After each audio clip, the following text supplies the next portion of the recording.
The following video contains developmental exercises for infants compiled by the occupational therapy team at Shawn Jenkins Children's Hospital. After your baby goes home from the hospital, it may take a few days or even weeks to begin outpatient therapy. Performing the following exercises is an easy way to help your baby continue to develop motor skills. One way these exercises can be easily built into your everyday routine is by performing them with each diaper change. Throughout this video, we will use dolls and infants to demonstrate the developmental exercises. Prior to recording, parents provided written consent for their children to be included in this video for educational purposes. Please feel free to reference your developmental exercise handout as you're watching this video. And if you have any questions, please reach out to your OT.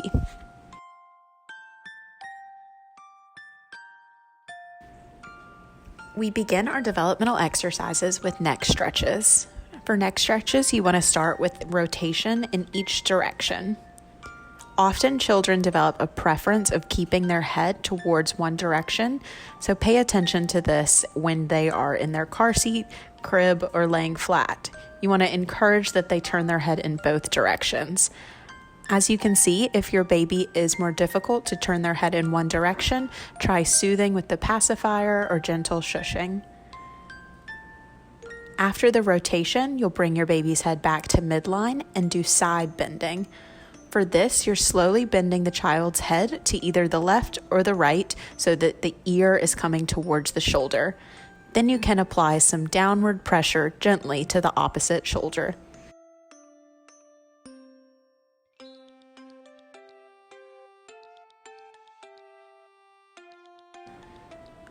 Complete the side bending on each side.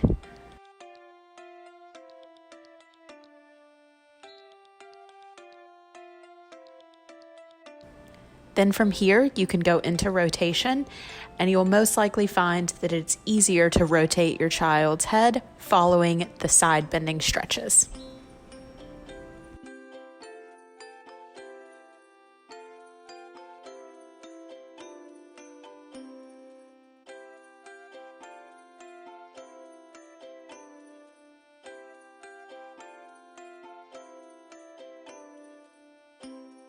Allowing your baby to recognize parts of their own body is very important for laying a foundation for future developmental milestones. So from birth to about 4 months, we are always trying to encourage our babies to learn where their body is in space. So in this video, you can see us working towards touching midline, taking our hands to the face, and hands to the knee.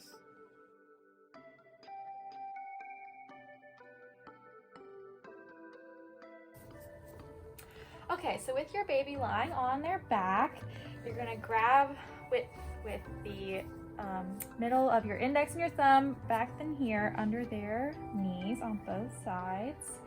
And then you're going to grip around their knees, and your index fingers are going to point downwards towards their hips, and you're going to bring their knees up towards their chest.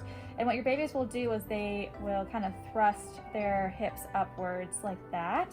So you can bring them back down straight, reposition your hands into that cradle position with your index fingers down, bring it in, and they should get the hang of it a couple times. It won't be the first time, but they will start to bridge their hips up. So this position is going to be a little tricky at first, but using that same way with your hands under your baby's back of your knees, you're going to use your thumb and your index finger to grip the knees, and then you're going to reach up, which this might be tricky with the baby because they're going to be moving around, and grab their wrists with your other fingers. So you kind of have them positioned like so. You can alternate this with your fingers if whatever's comfortable for you, but you want to bring your baby's hands to their knees so they can touch. And then as they get comfortable with this, you can start rolling them over to their side. So you can just bring them this way, bring them back to the middle, and then back the other way. An important trick during this is to make sure that your baby's eyes are following you. So bringing a toy, having you make sounds so their eyes follow the direction in which they are turning.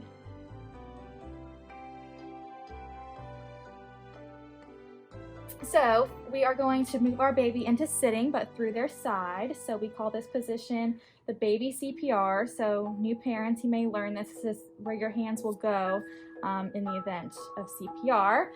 Some babies are going to have, if they're newly born, you may need to put one hand under their head for support, but we're going to roll them towards the hand that is tucked on their chest, onto their side. And then what we want to do is sit them up into sitting. So just like this. And then once they're in sitting, their head may be a little bobbly, which is totally fine. You can keep your hand back there for support. We're going to reposition our front hand to be on their chest muscles. So these muscles right next to their armpit, above their nipple area. This hand can stay back here. What we're going to do in sitting is what we call weight shifts. So we're going to go backwards. When we do that, we want to give a little pressure to the chest, and the baby should eventually, with practice, bring their head forward a little bit instead of letting it fall backwards. Your hand is always back here for support in the event your baby does go backwards, and this finger is here for that. What we want to try to do is get the baby to look forward and keep their chin close to their chest. If you bring them back up to normal sitting, you can release your front hands. Now what we want to do is go forward. So we're going to lean them forward. So your baby might kind of drop their head this way, but if you get a toy or make some fun noises, your baby should use their neck to look up during their forward shifts. And then you can go back. And what you want to do with your hands is making sure that your baby isn't really crunched over, and you're giving input with both hands, both inward and down into the mattress or whatever surface that you do have. In this video, we are working on supported sitting. In terms of head control, if your baby is under 1 month of age, we do not expect them to have the neck strength required to hold up their head. By 2 months old, you should see babies briefly attempting to hold up their head, but we don't expect babies to be able to hold up their head on their own until about 4 months of age. Even if your baby is able to hold up his or her own head, it is important that you keep one hand behind the head ready to provide support if you notice any head bobbling during this exercise. During the weight shifts backwards, we are expecting to see the baby attempt to tuck their chin, and during the weight shifts forward, we are expecting the baby to attempt to lift their head.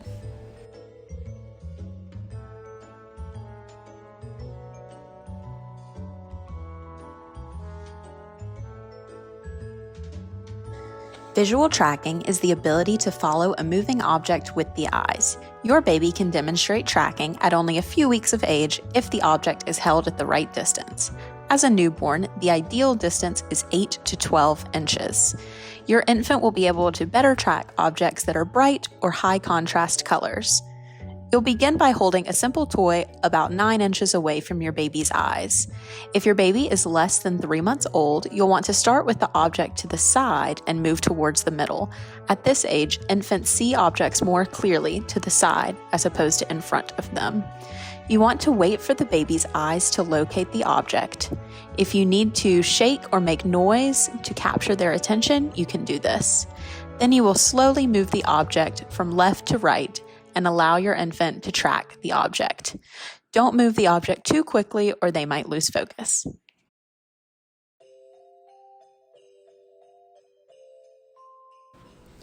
The following videos involve tummy time.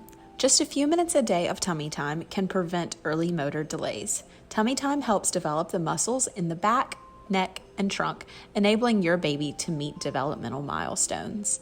If your baby has had a surgery on his or her chest, stomach, or side, be sure to check with your doctor to make sure it's okay to start tummy time. So with your baby starting on their back, you're going to position this arm downwards and this other arm across from you, rolling towards the left. So try and get your baby's attention over here, wave a toy. Your left hand, if you're rolling to the left, is going to be under and tucking this, and then your right hand is going to bring their arm across to reach, and you can use kind of your right forearm to bring their hips over. So this is what we call sidelines. The baby's laying on their side, and the same goes for if you were to roll the other direction.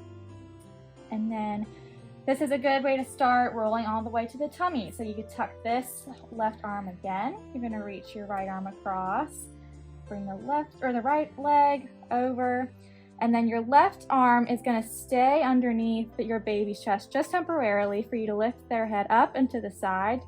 This baby doll is a little stiff in their neck, but your baby won't be. Bring their arm out. Their underarm may get stuck underneath them, so you need to bring that out. And then we call this hand underneath the baby a little spatula, so you slip your hand out. Another method of rolling onto the tummy is bringing the infant's hands to their knees and then slowly rolling to the side.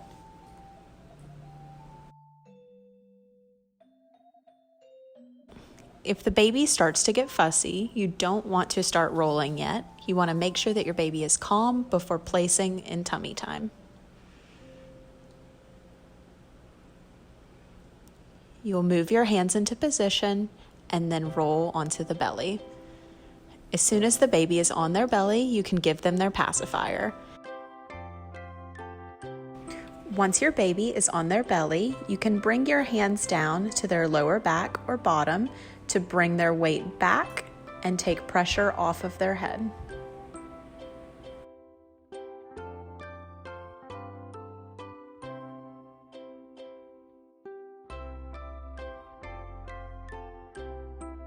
If your baby were to start crying, you don't want to let them stay crying for more than 10 seconds on their tummy. Do what you can to help your baby remain calm while on their stomach. Tummy time is meant to be a positive way to strengthen your baby's muscles, and if they're straining to cry, then it isn't having the proper effect.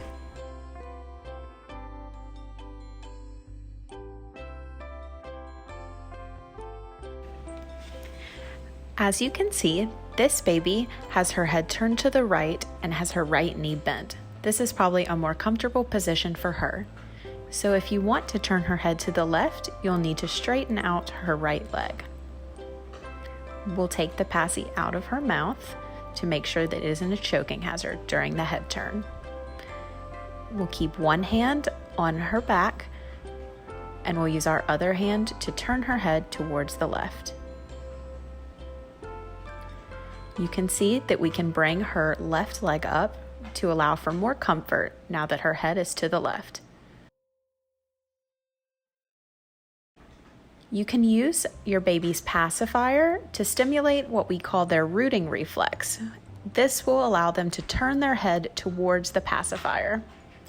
You might find that your baby has a preference of turning their head to the right or the left, so it's important to turn their head in both directions. You can again apply that downward pressure to take weight off of their head.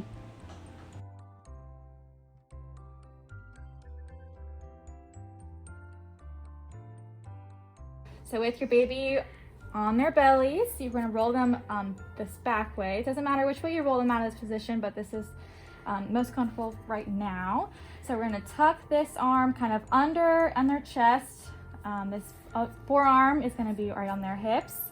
You're going to tuck this arm, roll them back over like such, and you can sneak this arm out, and then they are back on their backs. You always want to tuck the arm that the baby is going to be rolling over.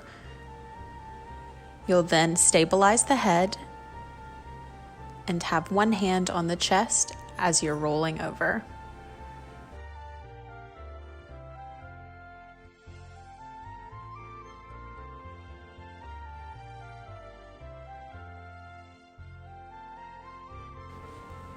When rolling, it's important to always ensure that the shoulders and hips are moving together when you're rolling. You can stop your baby when they're laying on their side. We call this side lying, or you can roll them directly onto their back.